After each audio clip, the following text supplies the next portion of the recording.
War is always about money, and who controls the coupons in the zone. No matter the outcome, MIKLUHA wins.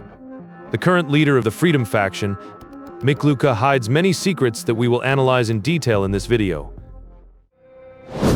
MIKLUHA is a truly legendary stalker, standing on the same level as Stalker. He already managed to be the leader of the faction in 2012, before Lukash became the head of Freedom. Now, MIKLUHA is the richest man in the zone and even bought out the Rostock factory from General Voronin. And although it is often rumored that he stole the idea of a new currency system from some smartass who once hung around Rostock, it was still MIKLUHA who introduced coupons to the zone. He is famous primarily for the fact that even before the Brain Scorcher was disabled, he managed to sneak past the barrier with a small group and survive there for over a month. This news reached the Stalkers only after the Scorcher was disabled, when the first squads of Freedomers, Dutiers, and Loners banded together and went into previously unexplored places beyond the radar. But how did he manage to survive for so long with his squad? The answer lies in the stories of the collectible cards. Even before Stalker disabled the Brain Scorcher, MIKLUHA and a small squad made a daring raid beyond the barrier. Their goal was to study the possibility of controlling the appearance of anomalies. The group reached an unknown X-laboratory with erased numbers. What happened there is mind-blowing. The squad fell out of reality. According to the fighters' feelings and food supplies, they spent about a week there. But in fact, they were gone for almost a month, from late March to mid-May. Absolutely terrifying things were happening inside the complex.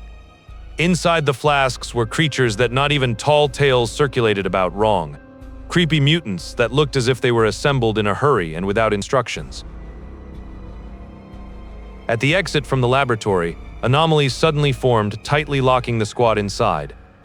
And while the fighters panicked, MIKLUHA remained unnaturally calm. He went to the locked wing of the laboratory alone, returning more and more focused.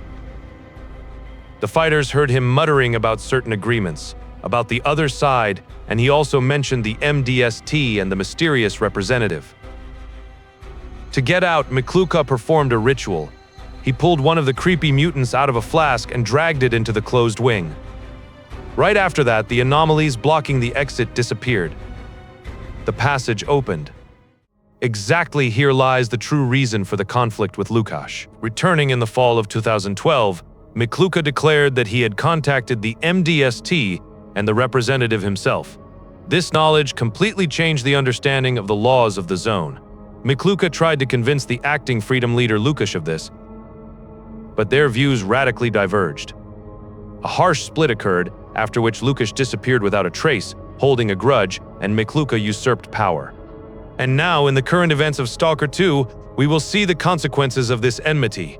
So which laboratory did MIKLUHA and his squad get into? To understand this, we need to remember why everyone was so eager to disable the Brain Scorcher or bypass it. GSC revealed this detail in the stories of the collectible cards. The fact is that the other roads leading to the center of the zone were littered with impassable anomalies. The same thing happened when the Foundation, that is, Laboratory X.0 with the Navigator, were destroyed. The zone became so unstable that it became practically impossible to survive on its territory.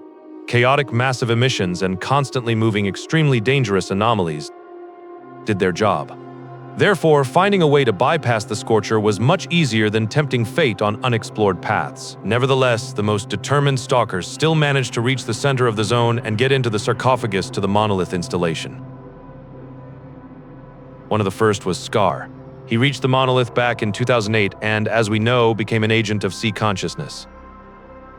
C Consciousness was always looking for and recruiting the most persistent ones. And now pay attention. MIKLUHA might also turn out to be an agent of C Consciousness. In 2012, he and his squad ended up in Laboratory X-17. It is exactly there that the visiograph is located, through which he was easily able to establish contact with the representative and the MDST. It turns out that right there, in one of the wings of the laboratory, were the PSI embryos, which they managed to take out by the time Spark and the future scientists of the Malachite SRC found themselves a new home and an underground complex. Not only that, X-17 is directly connected by an underground monorail to X-10 and the Brain Scorcher.